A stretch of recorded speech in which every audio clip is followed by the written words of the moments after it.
శ్రీకృష్ణుడి ఆశీర్వాదాలతో స్వాగతం. ఈ వీడియో చూడండి, మీ బాధలు తొలగిపోతాయి.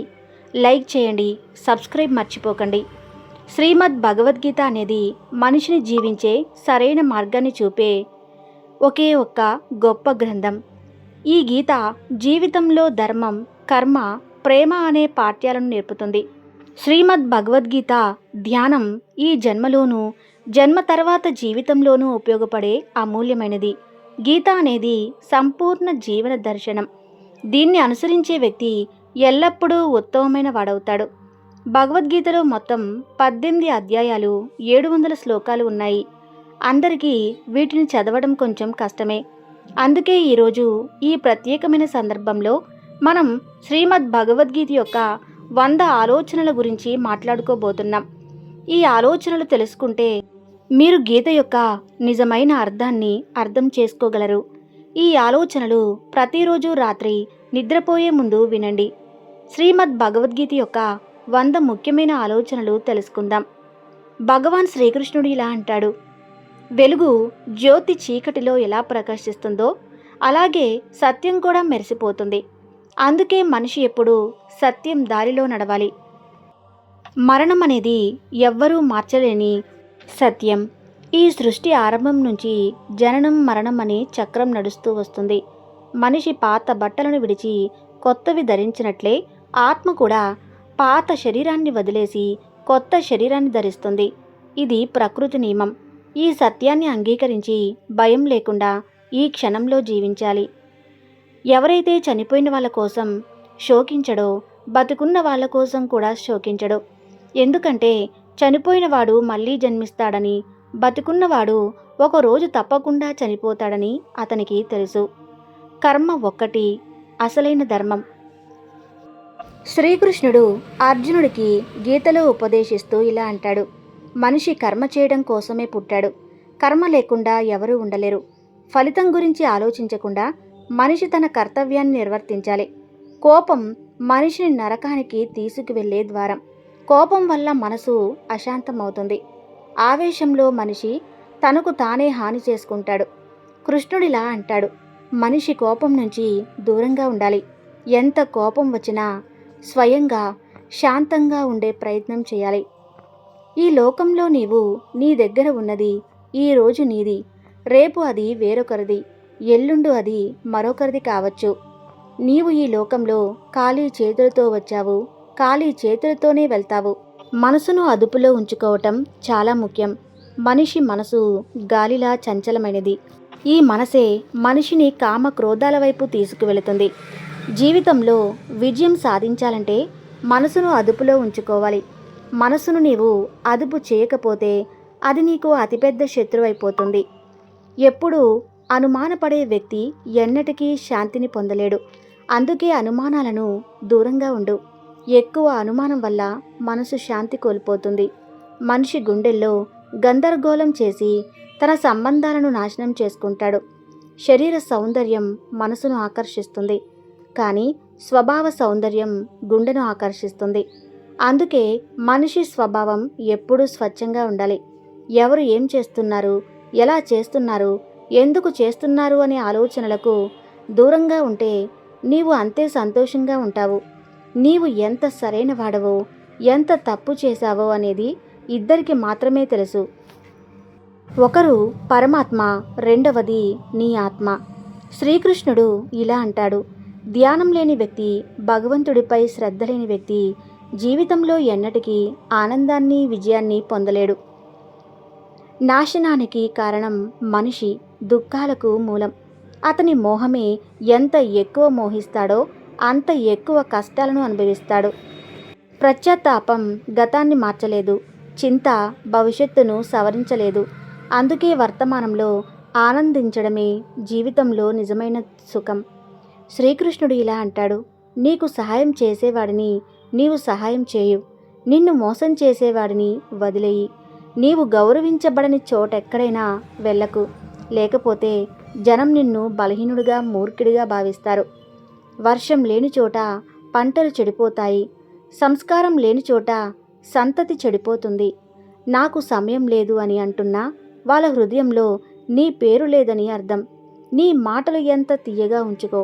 తిరిగి తీసుకోవాల్సి వచ్చినా కసిగా అనిపించకూడదు. స్వాభిమానం కొంచెం ఉండాలి. లేకపోతే జనం నిన్ను నీ హక్కులు ఉన్న చోట కూడా అణిచివేయడానికి ప్రయత్నిస్తారు. నీవు నీతో ఓడిపోకపోతే ఈ లోకంలో ఏ శక్తి నిన్ను ఓడించలేదు. బలహీనత నీడ కాదు. నీ సమయం బలహీనమైనది. సమయం అందరిది మారుతుంది. నీవు నీ కర్మను చేసుకుంటూ పో. సంకటాలను చూడని వాడికి తన బలం ఎప్పటికీ తెలియదు.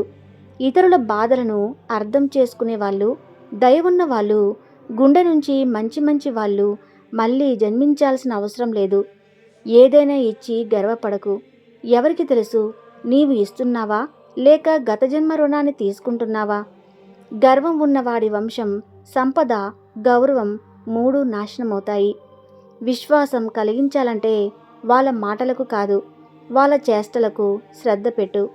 శ్రీకృష్ణుడు ఇలా అంటాడు, నన్ను తెలుసుకున్నవాడు జనన మరణ బంధాల నుంచి విముక్తి పొందుతాడు. భగవద్గీతను చదివి దాన్ని ఆచరించేవాడు దుష్కర్మల ప్రభావమంతా తొలగిపోతుంది. భాగ్యంలో ఉన్నది దానంతట అదే వస్తుంది. భాగ్యంలో లేనిది వచ్చినా పోతుంది. గాలి ఊపులు పడవను తప్పుదారి పట్టిస్తాయి. అలాగే మనిషి కోరికలు బుద్ధిని తప్పుదారి పట్టిస్తాయి. సుఖంలో, దుఃఖంలో, గౌరవంలో, అవమానంలో శాంతంగా ఉండేవాడు నాకు ఎంతో ఇస్తామని శ్రీకృష్ణుడు అంటాడు. ఈ సంసారమనే మాయే, ఈ సంసారం నా నుంచి పుట్టింది. నేనే దీన్ని పోషిస్తాను, నేనే దీన్ని నాశనం చేస్తాను. నేను భూత వర్తమాన భవిష్యత్తులోని అన్ని ప్రాణులను తెలుసుకుంటాను. కానీ నన్ను ఎవరు నిజంగా తెలుసుకోలేరు. సంబంధం నిలబెట్టడం ఆపేసిన వ్యక్తి ఆత్మగౌరవం ఎక్కడో గాయపడిందని అర్థం చేసుకో. ప్రేమ ఎప్పుడూ క్షమాపణ చెప్పడానికి ఇష్టపడుతుంది. అహంకారం ఎప్పుడూ క్షమాపణ వినడానికి ఇష్టపడుతుంది. కర్మే నీ గుర్తింపు. లేకపోతే ఒకే పేరుతో వేలాది మంది ఉన్నారు. మంచి కర్మలు చేసిన జనం నీ చెడు మాటలనే గుర్తించుకుంటారు. అందుకే జనం ఏమంటారని ఆలోచించకు. ఎంత సాధ్యమో అంత నీవు నిశ్శబ్దంగా ఉండు. ఎందుకంటే మనిషి నోటి నుంచే ఎక్కువ పాపాలు జరుగుతాయి. ఎవరినైనా మోసం చేయడం అనేది రుణం లాంటిది. అది నీకు ఎవరి చేతిలోనో ఒకరోజు తిరిగి వస్తుంది. మంచి దృష్టి అంటే నీ లోపాలను, ఇతరుల గుణాలను మాత్రమే చూసేది. సమయానికి తగ్గట్టు స్వభావం మార్చే వాళ్ళను ఎన్నటికీ నమ్మకు. జీవితంలో ఎవరితోనూ నిన్ను పోల్చుకోకు. నీవు ఎలా ఉన్నావో అలాగే ఉత్తముడివి.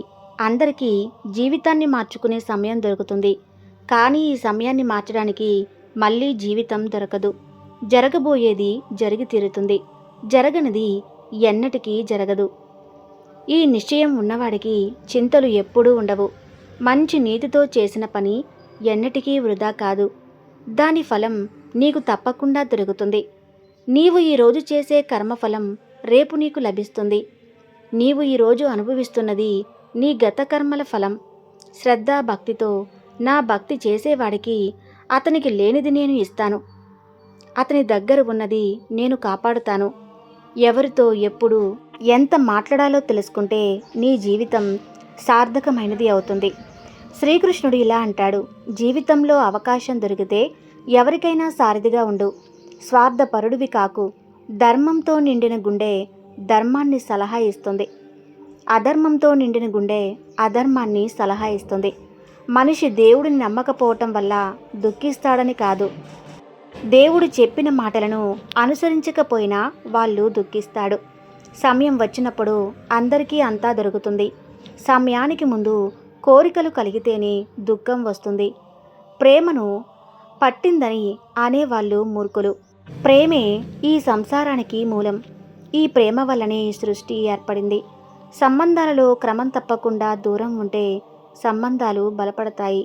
క్రమం తప్పి దూరం ఉంటే సంబంధాలు తెగిపోతాయి. మనిషి తన నమ్మకంతో నిర్మితమవుతాడు. అతను ఎలా నమ్ముతాడో అలా అవుతాడు. ఈ సంసారంలో భాగ్యం కంటే ఎక్కువగా సమయానికి ముందు ఎవరికి ఏమీ దొరకదు. జీవితంలో మాటను సంయమనంలో ఉంచుకోవటం తప్పనిసరి. ఎందుకంటే మాటల వల్ల కలిగే గాయాలు ఎన్నటికీ మానవు. కృష్ణుడు ఇలా అంటాడు, ధర్మం కోసం పోరాడటం నేర్చుకో. అధర్మానికి కాలం కావటం నేర్చుకో. నీ వాళ్ళ కోసం త్యాగం చేయటం నేర్చుకో. సత్యం ఎప్పుడూ నీటిలో తేలే నూనె బుట్టలా ఉంటుంది. ఎంత అసత్యం నీళ్ళలో కలిపినా అది ఎప్పుడూ పైనే తేలుతుంది. జీవితంలో ఆనందంలో హాని ఇవ్వకు. కోపంలో సమాధానం చెప్పకు. దుఃఖంలో నిర్ణయం తీసుకోకు. ఒక వ్యక్తి లక్షల విషయాలు తెలుసుకున్నా, సమస్త లోకాన్ని తెలుసుకున్నా, తనను తాను తెలుసుకోకపోతే అతను అజ్ఞాని. నిన్ను తిరస్కరించిన వాడిని బాధపడకు. ఎందుకంటే వాళ్లకు నీ విలువ తెలియదు. నిన్ను ఏడిపించే సంబంధం అత్యంత గాజుమైనది. నిన్ను ఏడుస్తూ వదిలేసే సంబంధం అత్యంత బలహీనమైనది. ఎల్లప్పుడూ శాంతంగా ఉండు. శాంతంగా ఉంటే నీ జీవితంలో నీవు ఎంత బలంగా ఉన్నట్లు అనిపిస్తుంది. ఎందుకంటే ఇనుము చల్లబడినప్పుడే గట్టిగా ఉంటుంది. వేడిగా ఉన్నప్పుడు దాన్ని ఏ ఆకారంలోనైనా మార్చవచ్చు. విపత్తు సమయంలో 7 గుణాలను నిన్ను కాపాడుతాయి. అవి నీ ధ్యానం, నీ ప్రవర్తన, నీ బుద్ధి, నీలోని ధైర్యం, నీ మంచి కర్మలు, సత్యం మాట్లాడే అలవాటు, భగవంతుడిపై విశ్వాసం. కష్ట సమయంలో మనిషి ఒంటరిగా అవుతాడు, కానీ ఆ కష్టాల వలనే అతను బలవంతుడవుతాడు. గౌరవం ఇచ్చేవాడికి గౌరవం ఇవ్వు. కళ్ళు చూసి తలవంచడం బలహీనత లక్షణం. ఏ పరిస్థితి వచ్చినా నీ జీవితాన్ని భగవంతుడికి అప్పగించు. భగవంతుడిపై విశ్వాసం ఒక చిన్న పిల్లవాడిలా ఉంచు. ఆ పిల్లవాడిని గాలిలో ఎగిరేస్తే అతను నవ్వుతాడు. ఎందుకంటే తనను పడనీయడని అతనికి తెలుసు. కృష్ణుడు ఇలా అంటాడు, నీవు చిన్న బుద్ధి చేయకు. నీ వాళ్ళు నిన్ను విడిచినా నేను నీకు తోడుంటాను. ఎవరి ముందు నీవు ఎక్కువగా వంగకు, లేకపోతే వాళ్ళు నిన్ను పడిపోయిన వాడిగా భావిస్తారు. నిన్ను గౌరవించే వాళ్ళని గౌరవించు. ఏడిపించే సంబంధం గాయమైనది. ఏడుస్తూ వదిలేసే సంబంధం బలహీనమైనది. కష్టకాలంలో కూడా నిలబడే సంబంధం అత్యంత గొప్పది. కృష్ణుడు ఇలా అంటాడు, భావనలను అర్థం చేసుకునేవాడు నీవాడు. భావనలకు అతీతమైనవాడు పరాయివాడు. దూరంగా ఉన్నా దగ్గరగా ఉన్నవాడు నీవాడు. దగ్గరగా ఉన్నా దూరమైనవాడు పరాయివాడు. మనిషి ఎప్పుడూ తన భాగ్యాన్ని తిట్టుకుంటాడు, కానీ భాగ్యం కంటే గొప్పది తన చేతుల్లో ఉన్న కర్మ అని తెలుసుకో. ఒక బుద్ధిమంతుడు ఇతరులను చూసి వాళ్ళ గుణాలను నేర్చుకుంటాడు. ఇతరులను చూసి ఈర్ష్య చేయడు. ఈ లోకంలో ఎవరూ నీకు సానుభూతి చూపరు. శవాన్ని శ్మశానంలో ఉంచి నీ వాళ్ళే ఇంకెంత సమయం పడుతుంది అని అడుగుతారు. దుఃఖం రావటం కూడా అవసరం. అది లేకపోతే జీవితం పూర్తి కాదు. కానీ సంతోషం మనిషిని బలవంతుణ్ణి చేయదు. జీవితంలోని 2 వైపులను చూపించదు. శ్రీకృష్ణుడు ఇలా అంటాడు, మనసు శాంతి కంటే గొప్ప సంపద ఈ లోకంలో లేదు. మనసును శాంతంగా ఉంచుకోవటం నేర్చుకున్నవాడు ఈ లోకంలో అత్యంత ధనవంతుడు. సమయం మనిషి చెప్పిన దారిలో నడవదు. మనిషి సమయం చూపిన దారిలో నడవాలి. దాన్నే నియతి అంటారు. జీవితం కష్టంగా అనిపించేది మనం మనలో మార్పు తెచ్చుకోకుండా పరిస్థితులను మార్చడానికి ప్రయత్నించినప్పుడే. ఈ లోకంలో తల్లిదండ్రులు మాత్రమే తమ పిల్లలు తమ కంటే ఎక్కువ విజయం సాధించాలని కోరుకుంటారు. జీవితంలో సగం దుఃఖాలు అధిక ఆశల వల్లనే వస్తాయి. ఈ ఆశలను వదిలేస్తే జీవితంలో సుఖమే సుఖం. జీవిత యుద్ధంలో నీవే కృష్ణుడివి, నీవే అర్జునుడివి. రోజు నీవే నీ సారథిగా మారి జీవిత మహాభారతంలో పోరాడాలి. మాటలు ఎంత తీయగా ఉంచుకో. తిరిగి తీసుకోవలసి వచ్చినా కసిగా అనిపించకూడదు. బలాపేక్ష లేకుండా కర్మ చేసేవాడి జీవితంలో విజయం సాధిస్తాడు. జీవితంలో అహంకారం కూడా అవసరం, కానీ అది హక్కులు, చరిత్ర, గౌరవం గురించి ఉన్నప్పుడు మాత్రమే. అందరికీ సేవ చేయి, కానీ ఎవరి నుంచి ఆశించకు. ఎందుకంటే సేవకు నిజమైన విలువ భగవంతుడు మాత్రమే ఇవ్వగలడు, మనిషి కాదు. మనిషి తన వ్యవహారంతో తన రహస్యాలను తానే బయట పెడతాడు. తప్పు జరగటం సహజం, ఒప్పుకోవటం సంస్కారం, దాన్ని సరిదిద్దుకోవటం పురోగతి. మనిషి ఇల్లు, సంబంధాలు, స్నేహితులు అన్నీ మార్చుకుంటారు, కానీ దుఃఖంలోనే ఉంటాడు. ఎందుకంటే అతను తనను తాను మార్చుకోడు. భగవంతుడి నిర్ణయంపై ఎన్నటికీ సందేహం వద్దు. సజావాస్తి ఏదో తప్పు జరిగి ఉంటుంది. ఎందుకు వృధాగా చింతిస్తావు? ఎవరికీ భయపడతావు? నిన్ను ఎవరూ చంపలేరు. ఆత్మ పుట్టదు, చావదు. ఈ శరీరం నీది కాదు. నీవు ఈ శరీరాన్వి కావు. ఈ శరీరం అగ్నిజలం, వాయువు, భూమి, ఆకాశం, ఈ 5 అంశాలతో ఏర్పడింది. చివరికి ఇవే అంశాలలో కలిసిపోతుంది. కానీ ఆత్మ స్థిరం. నీవు మరణం అనుకునేది కొత్త జీవితం. దుఃఖం, కష్టాలు మనిషిని బాధించడానికి రావు. అతని సామర్థ్యాన్ని, ఆత్మవిశ్వాసాన్ని పరీక్షించడానికి వస్తాయి. మనిషి శాంతంగా ఉన్నవాడు. మాట్లాడేటప్పుడు, పనిచేసేటప్పుడు శాంతంగా ఉండేవాడు. సత్యాన్ని సాధించినవాడు, దుఃఖాల నుంచి విముక్తి పొందినవాడు. జరిగింది మంచిగా జరిగింది, జరుగుతున్నది మంచిగానే జరుగుతుంది, జరగబోయేది కూడా మంచిగానే జరుగుతుంది. గతం గురించి ప్రత్యత్తాపం చెందకు, భవిష్యత్తు గురించి చింతించకు. ఇప్పుడు వర్తమానం నడుస్తుంది. ఒక బుద్ధిమంతుడు తనలోని లోపాలను బంగారం, వెండిలోని మణిలాలను తొలగించినట్లు కొంచెం కొంచెంగా పదే పదే సరిదిద్దుకుంటాడు. శ్రీకృష్ణుడు ఇలా అంటాడు: ఈ సంసారంలో ఒక క్షణంలో నీవు కోట్ల ఓడిలో కూర్చుంటావు, మరుక్షణంలో దరిద్రుడివి అవుతావు. నాది, నీది, చిన్నది, పెద్దది, సొంతం, పరాయి, ఈ ఆలోచనలన్నీ మనసు నుంచి తొలగించు.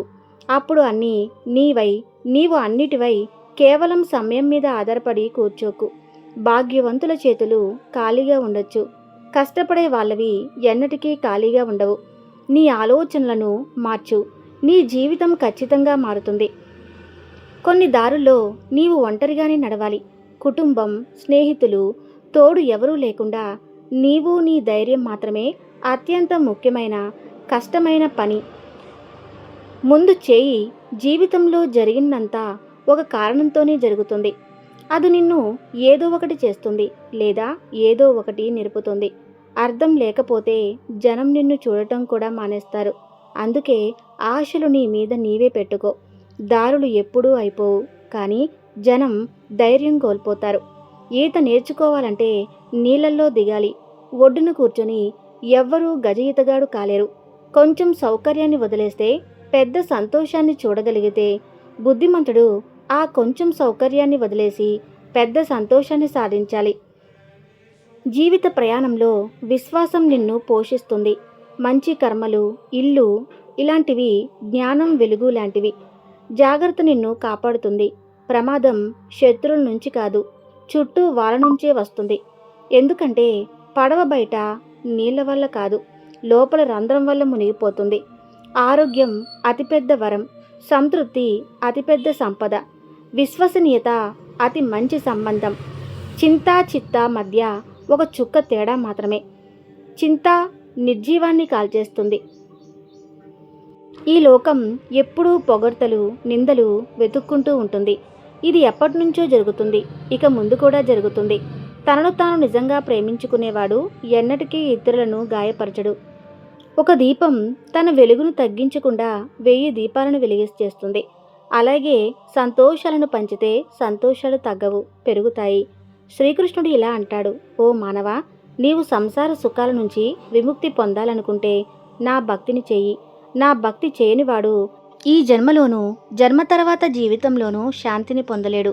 ఈ గీతా జ్ఞానం మన హృదయాలను తడమని, మనస్సును శాంతపరిచి దివ్యమైన ఔషధం. ఈ ఆలోచనలు మన జీవితంలో కొత్త వెలుగును నింపే సత్యాలు.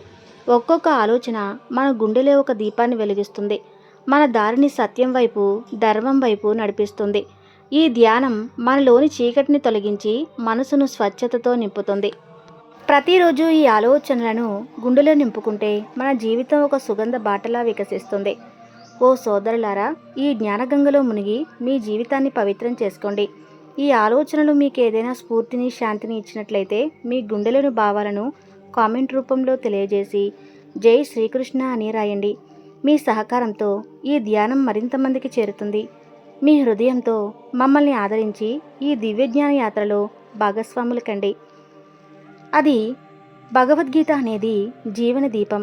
100 ఆలోచనలు మన గుండెలోని చీకటిని తొలగించి సత్యం, ధర్మం, ప్రేమల వైపు నడిపిస్తాయి. ఈ జ్ఞానాన్ని గుండెలో దాచుకొని దాని ఆచరణలో పెట్టండి.